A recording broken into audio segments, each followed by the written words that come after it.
औज़ुबिल्लाहि मिनश्शैतानिर्रजीम बिस्मिल्लाहिर्रहमानिर्रहीम। आज जो हम टॉपिक पढ़ने वाले हैं वो है vapour absorption refrigeration system based on water lithium bromide. So basically अभी तक हम पढ़ते आ रहे थे वेपर कंप्रेशन रेफ्रिजरेशन। सो अब यहाँ पे है वेपर कंप्रेशन की जगह एब्जॉर्प्शन रेफ्रिजरेशन सिस्टम। तो ये हमारे पास कब यूज़ होता है? जब हमारे पास हाई टनेज या high tonnage of refrigeration required हो। 200 ton refrigeration, 300 ton refrigeration, 400, 1000 ton, 1500। तो जब हमारे पास high tonnage of refrigeration required हो तो तब हम vapour absorption refrigeration system use करते हैं, क्योंकि ये हमारे लिए फिर मोर फिजिबल है। घरों में डोमेस्टिक लेवल पे हम फिर वेपर कंप्रेशन सिस्टम, जो हमारे घरों में एयर कंडीशनिंग का सिस्टम होता है, उसमें अमूमी तौर पे जो वेपर कंप्रेशन सिस्टम होता है वो यूज़ हो रहा होता है। क्यों? क्योंकि वहाँ पे टनेज कम होती है। तो हम इसको, क्योंकि इस पर capital cost vapour absorption refrigeration system की बहुत ज़्यादा है और उसकी एफिशिएंसी तब कारामद होती है with respect to cost and with respect to the input, वो तब हमारे पास ज़्यादा होती है जब हमारे पास टनेज ज़्यादा रिक्वायर्ड हो, यानी हमें एक बहुत बड़ी कैपेसिटी को रेफ्रिजरेट करना हो या उसकी एयर कंडीशनिंग करनी हो, जिसमें हमारे पास हॉस्पिटल्स हैं, हमारे पास प्लाजाज हैं, मॉल्स हैं, जहाँ पे ये वेपर एब्जॉर्प्शन सिस्टम यूज़ होता है। हमारे पास बेसिकली दो किस्म के मोस्ट कॉमनली यूज़ होते हैं, जिसमें हमारे पास वाटर लिथियम ब्रोमाइड और वाटर नाइट्रोज हमारे पास यूज़ होता है, वाटर एमोनिया। सो हमारे पास वाटर लिथियम ब्रोमाइड का एक सिस्टम यूज़ होता है और एक वाटर एमोनिया का। दोनों में जो फ़र्क है वो ये है कि इस सिस्टम में हमारे पास जो वाटर है ये हमारे पास रेफ्रिजरेंट है। So this is the refrigerant, water, and lithium bromide is absorber. So lithium bromide act as absorber and water act as refrigerant. जो वाटर और एमोनिया का सिस्टम है उसमें हमारे पास वाटर एब्जॉर्बर होता है और एमोनिया जो है वो हमारे पास रेफ्रिजरेंट होता है।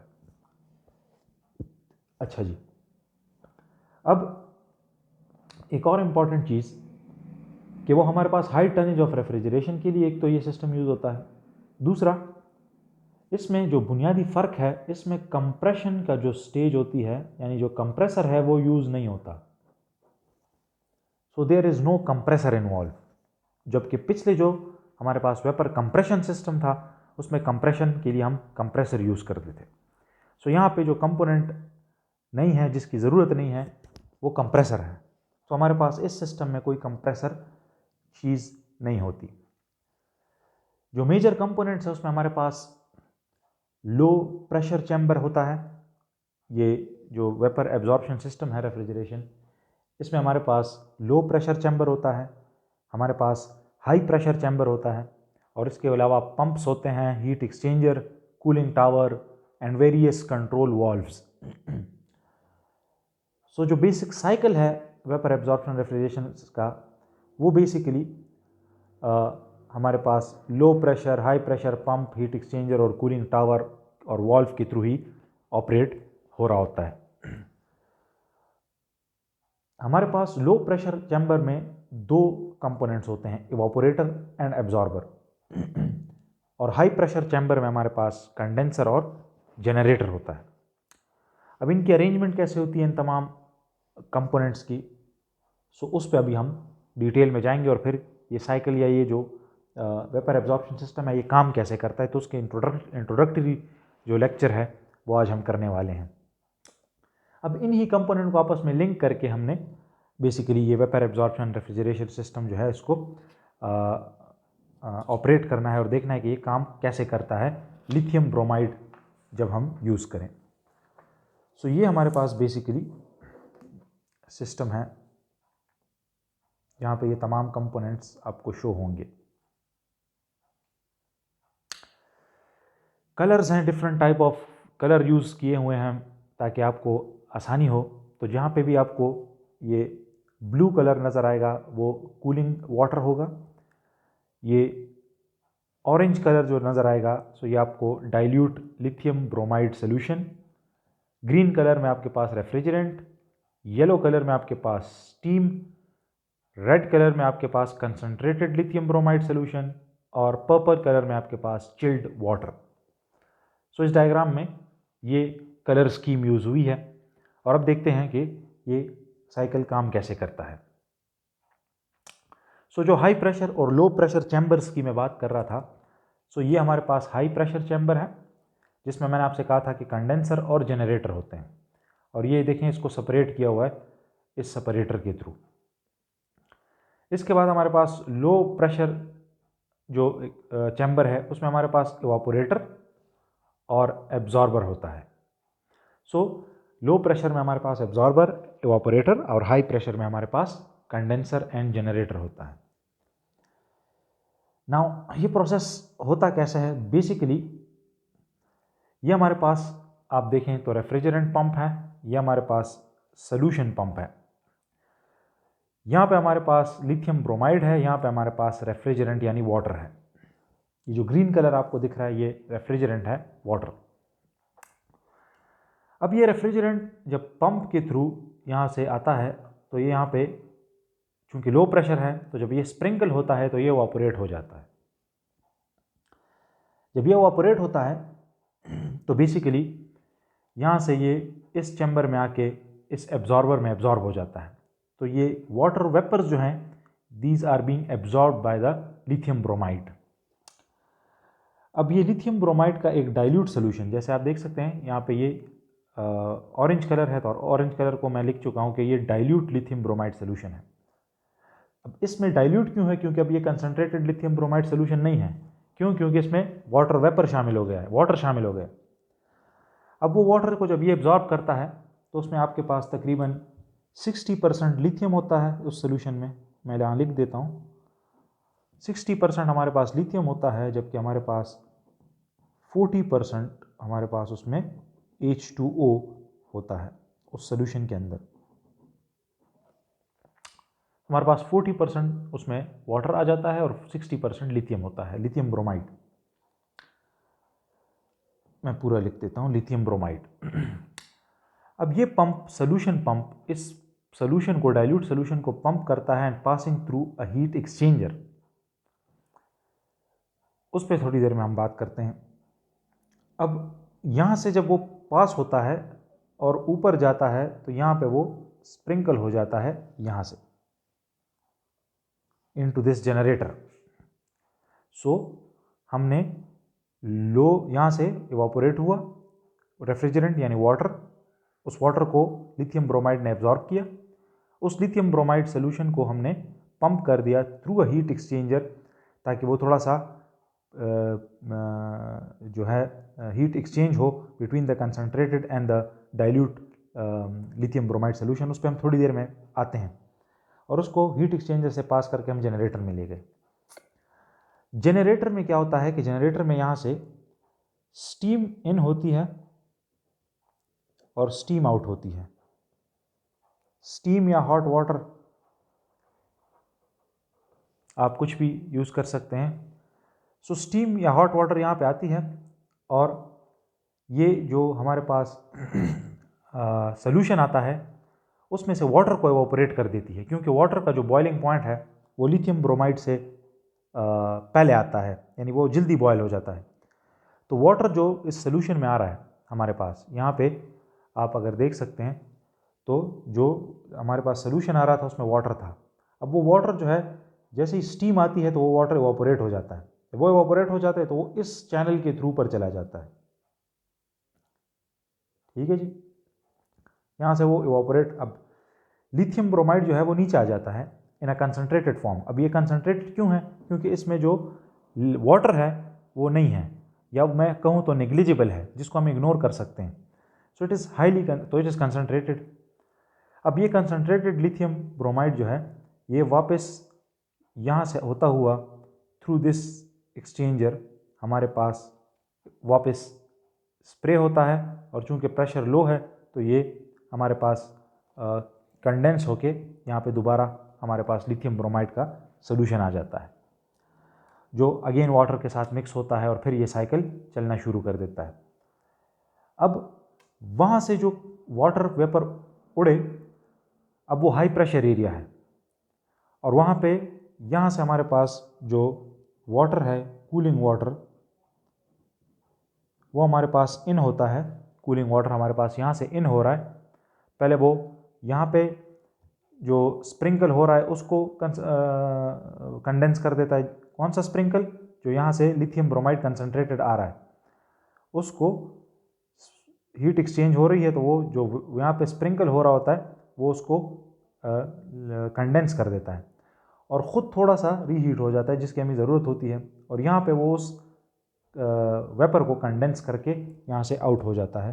So this is cooling water out, cooling water out. So अब वो जो वाटर है, देखिए वो रेफ्रिजरेंट जो है वो कंडेंस हो गया है। जब कंडेंसर से गुजरा, यहाँ पे वेपर में था, जब हीट एक्सचेंज हुई तो देखें ये अब ग्रीन कलर में कंडेंस हो गया। अब वो यहाँ से होता हुआ, ये ग्रीन जो लाइन है इसको आप देखें, ये जो ग्रीन है तो ये वो रेफ्रिजरेंट है जो यहाँ से होता हुआ यहाँ पे स्प्रिंकल हो जाता है इनटू द इवेपोरेटर। अब यहाँ से हमारे पास वार्म वाटर या हॉट वाटर, मैं कहूँ वार्म वाटर आ रहा होता है इस पाइप में, इस चैनल में, और यहाँ से हमारे पास जो चिल्ड या ये जो कूल्ड वाटर है जो कि तकरीबन 2 डिग्री सेंटीग्रेड तक हमारे पास आ जाता है। जब यहाँ पे ये स्प्रिंकल हो रहा होता है तो लो प्रेशर पे इसका टेम्परेचर और लो हो जाता है। टेम्परेचर लो प्रेशर पे जो है वो मज़ीद इसका जो टेम्परेचर है वो ड्रॉप हो जाता है अपॉन द सडन एक्सपेंशन, और यहाँ से हमारे पास ये इस चैनल के ऊपर जब ये इस एरिया को कूल कर देता है सो ये चिल्ड हो जाता है। तो ये वार्म वाटर जो यहाँ से आ रहा है, क्योंकि ये एरिया अब चिल्ड है, 2 डिग्री सेंटीग्रेड तक पहुँच चुकी है, तो यहाँ से जो वाटर निकलता है वो तकरीबन 12 डिग्री सेंटीग्रेड या 7-8 डिग्री सेंटीग्रेड, अमूमी 12 या 14 डिग्री सेंटीग्रेड पर हमारे पास चिल्ड वाटर आ जाता है। सो जो वार्म वाटर बिल्डिंग में आ रहा था वो बिल्डिंग्स यहाँ से होता हुआ चिल्ड हो गया। अब ये चिल्ड वाटर हमारे पास आगे जाता है AHUs में, एयर हैंडलिंग यूनिट्स में। पाइप्स होते हैं इसके सामने, फैंस लगे होते हैं। ये पाइप्स से जब फैन एयर ब्लो करता है तो वो हीट ट्रांसफ़र होती है और इस वजह से हमारे पास कूलिंग इफेक्ट बिल्डिंग के अंदर जनरेट होता है। सो बेसिकली ये वो प्रोसेस है जिसके थ्रू वेपर एब्जॉर्प्शन साइकिल काम करता है, जहाँ से आपके पास रेफ्रिजरेंट इवापोरेट होता है। कैसे इवापोरेट होता है? यहाँ से हमारे पास वार्म वाटर आता है, उसकी वजह से इवापोरेट इसका टेम्परेचर थोड़ा सा हाई हो जाता है, लेकिन वो मेजर कंसर्न नहीं है। मेजर कंसर्न ये है कि जब ये यहाँ से पंप होता है तो पंपिंग के दौरान एक सडन एक्सपेंशन के थ्रू वो लो प्रेशर पे कन्वर्ट हो जाते हैं इनटू वेपर्स। वेपर्स को एब्जॉर्ब करते हैं लिथियम ब्रोमाइड। लिथियम ब्रोमाइड जो है वो आगे जाके जनरेटर में चला जाता है, सोल्यूशन, डाइल्यूट सोल्यूशन। वहाँ से वाटर वेपर सेपरेट हो जाता है एट हाई प्रेशर, जिसकी वजह से वो एक हाई कंडेंसेशन प्रोसेस में हेल्प करता है। हमारे पास जो यहाँ पे कूलिंग वाटर आ रहा है वो कंडेंस होकर एक चिल्ड वाटर बन जाता है कुछ 7-8 डिग्री सेंटीग्रेड पे, लेकिन सडन एक्सपेंशन जब होती है तो वो 2 डिग्री सेंटीग्रेड पे पहुँच जाता है, और फिर ये सडन एक्सपेंशन की वजह से यहाँ का टेम्परेचर जो है वो 2 डिग्री सेंटीग्रेड हो जाता है, जो चिलिंग इफेक्ट प्रोड्यूस करता है into the water that comes from the building. इसके जो मजीद डिटेल्स हैं, जो इसके डायग्राम्स हैं, TS या PV, हाउ दैट वर्क्स, उसको हम इंशाल्लाह फिर नेक्स्ट लेक्चर में पढ़ेंगे। आप इस वक्त इस स्कीमेटिक को ज़रा या इस डायग्राम को समझने की कोशिश कीजिए और देखिए कि ये प्रोसेस किस तरह होते हैं। कलर स्कीमिंग आप देख लीजिए और इसको बार बार आप नोट कीजिए कि जो हमारे पास यहाँ से देखिए पंप हो रहा है। मैं इसको फ्लो करा देता हूँ। यहाँ से देखें, मैं इसको थोड़ा सा आपको ये मार्कर के ज़रिए, ये आप देखें यहाँ से पंप हो रहा है, ठीक है जी। यहाँ से ये हमने रेफ्रिजरेंट को पंप किया और यहाँ पे स्प्रिंकल हुआ, इवापोरेट हुआ, इवापोरेट से यहाँ पे ऑब्जर्व हुआ lithium bromide. Lithium bromide solution को हमने पंप किया through heat exchanger into the generator, into the, यहाँ से होता हुआ हमने इसको जनरेटर को पंप कर दिया। जनरेटर में ये इवापोरेट हो जाता है वाटर और लिथियम ब्रोमाइड नीचे रह जाता है कंसनट्रेटेड हालत में। अब वो इवापोरेट क्यों होता है? क्योंकि हमने यहाँ से उसको स्टीम इनपुट दे दी है यहाँ से, तो हीट एक्सचेंज होता है और वाटर जो है वो उड़ जाता है इन अ वेपर फॉर्म, और यहाँ से चूँकि कूलिंग वाटर आ रहा है वो उसको कंडेंस कर देता है, हमारे पास एक cool liquid at high pressure आ जाती है। फिर ये जो लिक्विड है, ये चिल्ड लिक्विड जो है, इसको फर्दर चिल कहाँ पे होता है? यहाँ पे, जब इवापोरेटर में सडन एक्सपेंशन होती है और जो वाटर, वार्म वाटर यहाँ से आ रहा है वो बेसिकली चिल्ड होके हीट ट्रांसफ़र होती है, चिल्ड होके वापस बिल्डिंग के अंदर चला जाता है और फिर एचयू में, और फिर उसका एक दीगर आगे का प्रोसेस है जिससे वो बिल्डिंग के अंदर मुख्तलिफ फ़िल्टर से पास होती है एयर, और एचयूज़ में ट्रीट होती है। उसके बाद फिर वो बिल्डिंग के अंदर जाती है, वहाँ से फिर वो हीट ट्रांसफ़र होके जो एग्जॉस्ट है उसके थ्रू एयर बाहर चली जाती है। वाटर जो है वो वार्म होके दोबारा चिलर में आता है, फिर चिल होता है, और यूँ ये वाटर जो है ये पाइप्स के अंदर सर्कुलेट करता है and water acts as a refrigerant. I hope कि आपको इसकी थोड़ी सी अंडरस्टैंडिंग डेवलप हो गई होगी। आप इसको जब 2-3 दफ़ा ख़ुद ये डायग्राम बना के इसको प्रैक्टिस करेंगे तो मुझे यकीन है कि आपको मज़ीद समझ में आना शुरू हो जाएगी। If you have any kind of question ask me, और इंशाल्लाह इस पे आगे हम फिर बात करेंगे मज़ीद। Thank you ji.